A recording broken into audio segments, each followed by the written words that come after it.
Ok, muchachos, bienvenidos entonces a esta primera sesión del Diplomado en Desarrollo Avanzado con Sistemas Multiagentes y Programación Orientada por Objetos. Yo soy Isaac Guerrero y voy a estar eh, conduciéndolos y guiándolos en todo este proceso de estas 16 semanas que van a constituir este diplomado, que está avalado justamente por la Dirección de Educación Continua y de Extensión de la Universidad de los Andes y que bueno, vamos a tener ciertas cosas a lo largo de este trayecto bastante interesantes, como algunos diplomados enfocados a comprender cómo son los lenguajes Java y Python, aunque nuestro desarrollo principal va a ser en C++.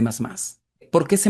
Vamos a hablar de eso un poco. Voy a ir hablándoles en general de muchos temas y ustedes también pueden interactuar con las preguntas que tengan. Los computadores utilizan lenguajes de alto nivel para poder procesarse, o más bien hemos construido lenguajes de alto nivel para poder comunicarnos de una manera un poco más prolija con ellos. Y entre esos hay lenguajes interpretativos y hay lenguajes altamente tipados. Por ejemplo, el lenguaje Python es un lenguaje interpretativo que puedo utilizar de una manera quizás muy polimórfica para poder que se adapte a mis requerimientos particulares. Lenguajes como C++ son altamente tipados, es decir, no aceptan ningún tipo de ambigüedad en ningún tipo de creación, lo que conlleva progresivamente a que tengamos que ser muy exhaustivos en la codificación. Siempre se recomienda que se aprenda a programar y que los primeros pasos en la programación se den en lenguajes altamente tipados, justamente para comprender cómo es toda la interacción con el computador y cómo es que yo voy a operar con él, cómo son las órdenes que le debo dar, o para yo obtener la solución adecuada para un determinado problema. Y luego, progresivamente, poder migrar a lenguajes interpretativos o lógicos puros, donde ya se tiene una experiencia bastante ruda y va a permitir poder utilizar estos lenguajes o con muchísima más eficacia. Eso para hacer un comentario del lenguaje que vamos a estar desarrollando en general.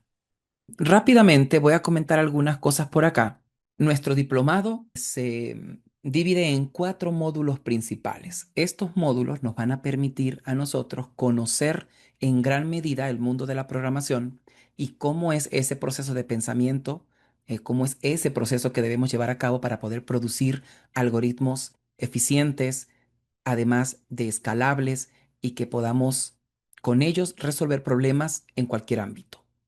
En el primer módulo, que es este que estamos comenzando el día de hoy, se van a tratar dos temas fundamentales, todo enmarcado en los fundamentos de programación modular y orientada por objetos.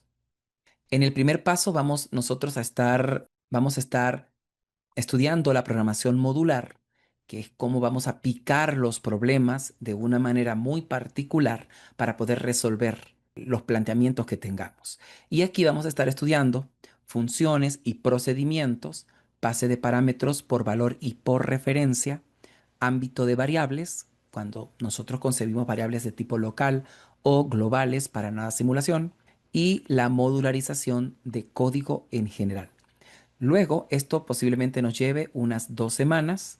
Luego nos vamos a introducir en la programación orientada por objetos, con sus siglas POO, también se pone como PXOXO, orientación por objetos, e incluso O por O. Aquí vamos a estar estudiando conceptos básicos de clases, objetos, atributos y métodos, encapsulamiento y abstracción, constructores y destructores, métodos getter y setter y métodos de funcionamiento interno y de interfaz. Es muy posible que veamos muchas más cosas de las que están escritas en el pensum como tal. No lo vamos a hacer de una manera abrupta, ni vamos a hacerlo muy rápido tampoco, sino que vamos a llevar cierta velocidad de menos a más.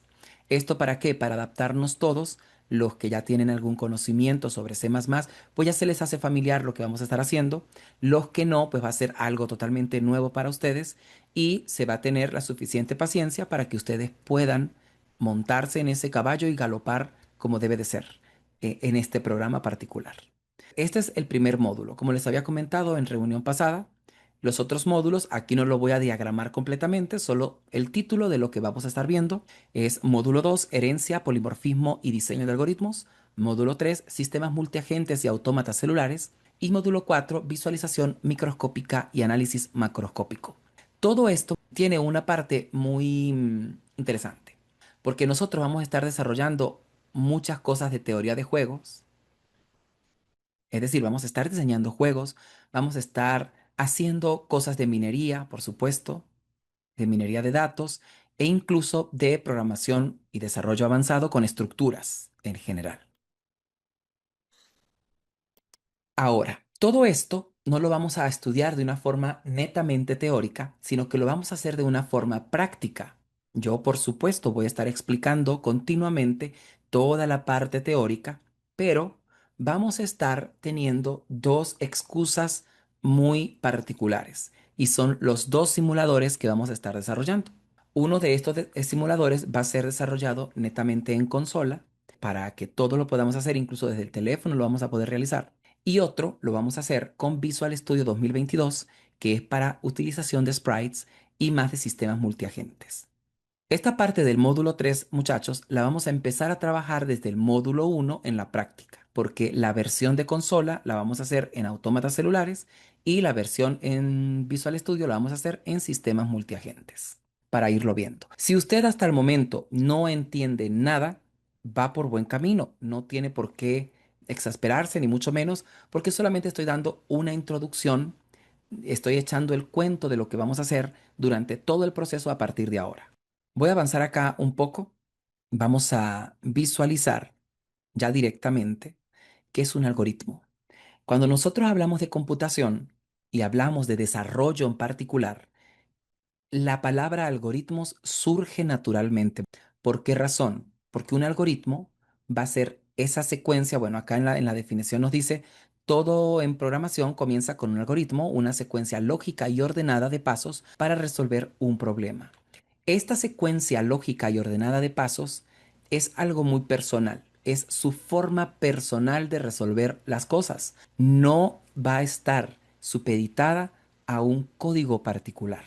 Cuando pensamos en un algoritmo, no podemos pensar, para los que ya están un poquito más avanzados, en una estructura de decisión, en una estructura de repetición, en una declaración de variables. No, se piensa en el algoritmo de cómo resolver el problema y este algoritmo progresivamente debe poder traducirse a un código. Ahorita ni siquiera he mostrado un ejemplo de código. Obviamente ya hay muchos que hicieron un curso anterior a este o que tienen algún conocimiento previo, pero aquí empezamos desde cero, quizá un poquito más rápido, pero empezamos desde cero para que todos tengan otra vez el chance de concentrarse en lo que vamos a estar realizando. Más porque este es un programa largo, es extenso y pues amerita que tengamos mucha disciplina y por supuesto llenarnos de ánimo. Hay que llenarnos de ánimo desde ahorita hasta el final porque es un gran proceso, pero la gratificación o el resultado va a ser muy interesante. Cuando hablamos de algoritmos, nosotros tenemos tres definiciones o tres características que todo algoritmo computacional debe tener. El primero de ellos es que debe ser preciso. Esto a lo que se refiere es que no admite pasos ambiguos, cero ambigüedad. Si el algoritmo que nosotros diseñamos e indicamos que primero, si vamos a hacer café, por ejemplo, que primero ponemos el café y luego pasamos el agua, pues así es como se va a hacer. Y si me dicen que primero el agua y luego el café, pues bueno, así es como se va a hacer, aunque no sea un resultado correcto en muchos casos. Debe ser definido. Un algoritmo definido garantiza que, dados los mismos datos de entrada, siempre se obtendrán los mismos resultados. Es decir, si nosotros tenemos un algoritmo particular, por ejemplo, hacer café, y sabemos que para hacer café ponemos café y luego pasamos el agua, siempre que hagamos esta misma estructura, así como las medidas y la marca y todo lo que tengamos allí en mente, vamos a producir un mismo resultado. Esto va a ser así siempre y debe ser siempre así. Y finito, en el sentido de que un algoritmo finito debe tener un número limitado de pasos. No puedo pretender yo que un algoritmo sea de carácter infinito, es decir, que nunca tenga un final. Debe poder terminarse, debe poderse resolver el problema. Un algoritmo entonces va a ser una secuencia de pasos lógica y ordenada que tiene tres características fundamentales. Es preciso, definido y finito, básicamente. Vamos acá. Cuando nosotros hablamos de un determinado computador, por así decirlo, un computador nosotros lo podemos definir de una manera muy sencilla. Lo podemos definir como una cajita que es una máquina que procesa información. Es decir, la información debe entrar por algún lugar. Esta información viene como un dato numérico, como una palabra, como una fotografía, un video, cualquier cosa, un audio de voz, lo que sea. Pero debe ingresar la información al computador, este sería el computador. Dentro de este computador se procesan esos datos. ¿Con qué intención se procesan? Se procesan con la intención de resolver un problema. Nunca va a ser un procesamiento solo por hacer el procesamiento, porque no tendría sentido. Siempre la idea es hacer un procesamiento porque hay un determinado problema que resolver. Luego que se procesa, el computador ofrece una salida, que sería el resultado. Si yo quiero ponerle un filtro a una foto, entonces envío la foto, se procesa el filtro y luego el resultado es la foto con el filtro. El usuario no ve el proceso, pero nosotros como programadores somos los encargados de hacer el proceso. Este proceso que está acá comienza con P de programa, porque el programa contiene el proceso como tal. Y para poder construir este programa, se necesita poder tener un algoritmo de cómo resolverlo. El computador tiene ciertas características importantes. Lo que es el computador en sí, que es lo que nosotros llamamos CPU o Unidad Central de Proceso, UPC, o en inglés CPU. Esta unidad de procesos tiene tres partes fundamentales. No vamos a ahondar tanto en la parte de la estructura del computador, pero sí es importante tener la concepción inicial de con qué estamos trabajando. La CPU se divide entonces en una memoria RAM, que esta memoria RAM es Random Access Memory, que sería memoria de acceso aleatorio, y es básicamente el cerebro del computador. Esa RAM, si lo comparamos, por ejemplo, con una persona, es el cerebro del computador. También tiene una unidad aritmética y lógica. Es decir, que el computador sabe sumar, multiplicar, dividir, restar y también sabe hacer operaciones lógicas. Es decir, si yo le pregunto, mira, computador, 7 es menor que 8, él sabe que esto es verdadero porque 7 es menor que 8. Y si yo le digo 7 será mayor que 10, entonces él sabe que esto es falso. De aquí estamos partiendo. Esto es la parte axiomática del computador. ¿Por qué? Porque él sabe hacer eso, porque él tiene una unidad de aritmética y lógica. Y también tiene una unidad de control, que es la que se encarga de hacer todos los controles internos del computador para poder que funcione. Podemos ahondar un poco más y esta RAM pues se divide en una memoria, voy a hacer un comentario muy rápido, que esa memoria se divide en una memoria RAM y en una memoria ROM. La memoria ROM es la que se encarga de encender el computador. Cuando usted enciende el computador, hay cosas que se cargan, algunas aplicaciones que se abren, lo lleva hasta el escritorio. Bueno, esto se encarga la ROM particular.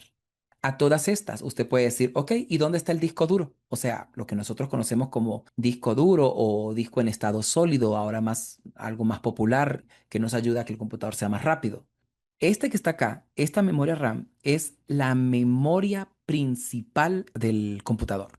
Y los discos, cualquiera sea, es una memoria secundaria. Por ejemplo, el disco. Estas memorias secundarias, muchachos, funcionan de la siguiente manera. El computador, si nosotros fuésemos el computador, ya sabemos que, bueno, en nuestro cerebro está todo este CPU. Está la RAM, sabemos sumar y restar, y también tenemos una unidad de control, porque nosotros operamos continuamente. Todo lo que se guarda en disco no está en el cerebro, está por fuera. Es decir, que lo que se guarda en disco realmente lo pudiéramos visualizar como unos libros, algo así. Imagínense que esto es un librito, aquí están las hojas. Son dos libritos, uno encima del otro. Toda la información que está en estos libros es una información no perecedera. Es decir, allí va a estar por siempre, bueno, a menos que se destruya el libro, por supuesto, pero va a estar por siempre. Entonces, esto es muy importante, porque así funciona el computador también. Todo lo que se guarda en el disco no se borra. Allí va a vivir, está tranquila, no se pierde. Pero subir la información del disco hasta el computador, hasta el CPU, eso se va a cargar justamente en la memoria RAM, es muy costoso. Tal cual como es costoso subir la información de un libro a nuestro cerebro. Observen que hay que ponernos a leer y ver cómo entendemos para poder cargar esa información. Así funciona una analogía para que no se les olvide cómo funciona eso. Pero el disco está acá, también está conectado con el computador, por supuesto. Él puede cargar información a la RAM, al CPU, para poder ser procesada y la RAM puede decidir guardar cosas en el disco también, que nosotros ya hemos hecho esto de una forma intuitiva y sin prestarle mucha atención. Quiero que vean estas diferencias entre el disco y la RAM. Más adelante voy a hacer una precisión un poco más sobre esto, pero ahorita es algo más sencillo. Esta RAM se va a encargar de albergar cosas y entre las cosas que alberga la RAM está nuestro programa, ¿ok? El proceso. Ahí es donde se guardan todas las líneas de ejecución ya formal. Desde luego, hay una parte física que se guarda en el disco del programa, pero luego se sube a la RAM para que la RAM lo ejecute y pueda darnos esa sensación de que el computador es una cajita que procesa información que entra y produce un resultado. Esto básicamente es lo que podemos concebir como un computador y observen que es bastante sencillo, no es nada muy complicado. Ahora, ¿cómo nos comunicamos con el computador? ¿Cómo le ordenamos algo para que pueda solucionar problemas? Y esto es muy importante, observen, ¿cómo le ordenamos algo para que pueda solucionar problemas? Y aquí es donde nosotros tenemos que empezar a poder concebir cómo construir en general un algoritmo, porque es a partir de allí, de la construcción de un algoritmo para poder producir un código particular. Vamos a visualizar un problema. Construyamos un algoritmo que nos permita llegar a nuestro trabajo todas las mañanas. Puede ser a nuestro universidad todas las mañanas, a nuestro liceo, a nuestro colegio, a nuestro apartamento, a nuestra casa, no importa, lo que sea. Construyamos un algoritmo que nos permita llegar a nuestro trabajo todas las mañanas. Los algoritmos se dividen en varias o son de varias formas, van increciendo de alguna manera en cuanto a la abstracción y a la especialización que pueda tener. La primera parte en la que nosotros, cuando indicamos un algoritmo, es un algoritmo general de cómo puedo yo solucionar el problema. Y a partir de allí vamos haciendo refinamientos de pasos para poder producir algoritmos más específicos, como lo menciona Joseph, que dice, ok, ya va, que de indicar cómo mover un pie, cómo mover el otro, ya eso sería muy específico para poder lograr. Al nivel en que lo está pensando Joseph, es al nivel que hay que decírselo al computador, porque tenemos que iniciar visualizando que el computador es como un niño pequeño. No sabe hacer absolutamente nada. Lo único que sí sabe hacer, bueno, es sumar, restar, multiplicar, dividir y operaciones lógicas y sabe seguir instrucciones. Si usted le dice al computador 2 pasos hacia adelante, el computador va a echar 2 pasos hacia adelante. Estoy abstrayendo la información, no vamos a ver ningún computador caminando. Siempre y cuando el algoritmo resuelva el problema, está correcto. Por eso cada persona puede pensar un algoritmo absolutamente diferente y todos estar correctos. Vamos acá con algo bastante importante. Vamos a plantearnos un algoritmo general. Un algoritmo general, entonces, a ver, podemos partir de algo más elemental, ¿no? Por ejemplo, un primer paso pudiera ser despertar. Tendríamos que despertar. Segundo paso pudiera ser bañarse. Un tercer paso podría ser, hablamos de café hace rato, hacer café. Un cuarto paso podría ser salir de la casa, salir. Y el quinto paso pudiera ser ir al trabajo o llegar al trabajo. Llegar al trabajo. Visto desde esta forma, así como lo estoy planteando en este momento, usted puede decir, ok, pero ahí faltan pasos, ahí faltan cosas por hacer. Y claro, claro que sí, pueden faltar cosas, puede mejorarse, por supuesto. Pero la cuestión aquí sería, ¿aceptarían ustedes que este puede ser un algoritmo que me resuelva el problema? debo despertar, bañarme. Por ejemplo, yo puedo decir aquí en bañarse, de repente, pues esto tiene una subestructura además, ¿no? O sea que va a tener otros pasitos. Por ejemplo, puede ser bañarse es ir al baño, y bueno, bañarse, cepillarse, todo lo que eso implica. Y el segundo paso es vestirse. Y bueno, si quiero más pasos, pues pongo más pasos. Hacer café, por ejemplo, bueno, tiene más pasos, ¿no? Hacer café por sí solo tiene todo un algoritmo.